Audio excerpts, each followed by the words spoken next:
Саулыққа пайдалы, бірақ жиі қате түсінілетін өнім туралы сөйлескім келеді. Бұл нағыз алма сірке суы. Оның ағзаға берер пайдасы көпшілік ойлағаннан әлдеқайда терең. Оның ең маңызды әсері ішектегі пайдалы микроорганизмдерге қолайлы орта қалыптастыруында. Кейбір бактериялар қолайсыз жағдайда өліп кетпей, уақытша ұйқыға кетеді.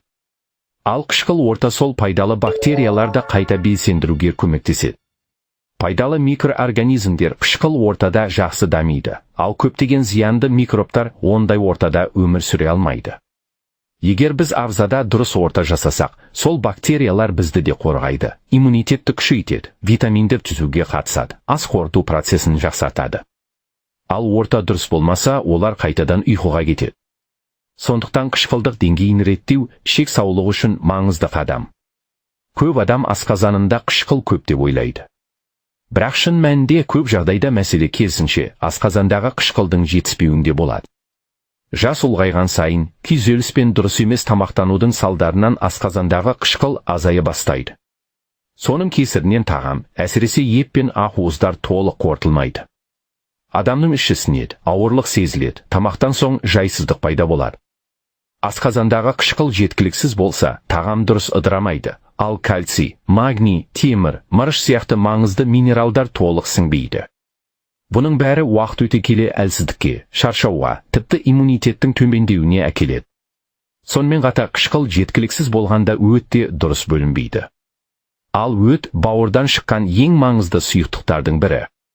Ол майлы тағамды қорытуға көмектеседі және ішектің дұрыс жұмыс істеуіне әсер етеді. Осындай жағдайда алма сірке суы асқазандағы ортаны жұмсақ түрде қышқылдандырып, ас қорытуды жеңілдетуге көмектеседі. Ол тағамның дұрыс қорытуына, минералдардың жақсы сіңуіне және өттің бөлінуіне қолдау көрсетеді. Алма сіркесіндегі сірке қышқылы қандағы қанттың күрт көтерілуін бәсеңдетіп, инсулинге сезімталдықты арттыра алады. Тағы бір қызық жайт, сірке қышқылы ағза үшін баламалы энергия көзі бола алады. Ол шаршауды күшейтпейді, керісінше терең әрі тыныш ұйқыға жағдай жасайды. Ұйқы пассивті процесс емес, оған да энергия қажет, ал алма сіркесі осы процесті жұмсақ түрде қолдай алады. Енді ең маңызды сұраққа келейік, осы пайданың бәрін алу үшін алма сірке суын қалай дұрыс таңдау керек? Көп адам дәл осы жерде қателеседі. Алма сірке суы мен кәдімгі химиялық уксусты бір нәрсе деп ойлайды. Бірақ бұл екеуі мүлде бөлек өнімдер. Химиялық уксус көбіне жасанды сірке қышқылынан жасалады, иісі өткір, дәмі қатты және ол тек ас үйде тағамға қосу үшін ғана арналған. Мұндай уксусты ішіп жүруге болмайды, ол асқазанға, ішекке және тіс эмаліне зиян. Ал нағыз алма сірке суы тек алманың табиғи ашуынан алынады.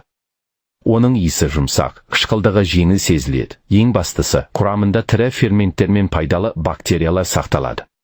Сондықтан бөтелкесінде міндетті түрде алма сірке суы, шикі, сүзілмеген немесе тірі ашытқысы бар деген белгілер болуы керек.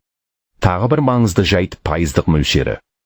Ең қауіпсіз әрі күнделікті қолдануға жарамды нұсқа 5% алма сірке суы. 6 немесе 9% түрлері күштірек болып келеді. Асқазанға ауыр тиеді және тұрақты ішуге жарамайды. 5% сіркені міндетті түрде сумен араластырып қолдану керек. Қолдану тәсілі де қарапайым. Бір стақан жылы суға алдымен бір шай қасықтан бастап, ағзаның қалай қабылдайтынын байқаңыз. Кейін бір ас қасыққа дейін жеткізуге болады. Қаласаңыз, дәм үшін аздап лимон немесе стевия қосуға болады. Тістерге тимеу үшін түтікшемен ішкен дұрыс. Ең бастысы, ағзаңызды тыңдап қарсы көрсетілімдерді ескеру. Асқазанда жарасы немесе белсенді гастриті бар жандарға қышқылды күшейтетін өнімдер қауіпті болуы мүмкін, сондықтан абай болған жөн. Көп көрермен доктор Берік арнасын жазылусыз көреді. Ал жазылу дәл осындай пайдалы, шынайы, қазақша медициналық контенттің жалғасуына үлкен қолдау. Егер сізге ыңғайлы болса, дәл қазір жазылып, бұл видеоны жақындарыңызға жіберіңіз. Бір адамға болсын пайдасы тисін. Берік болыңыз, бірге болыңыз.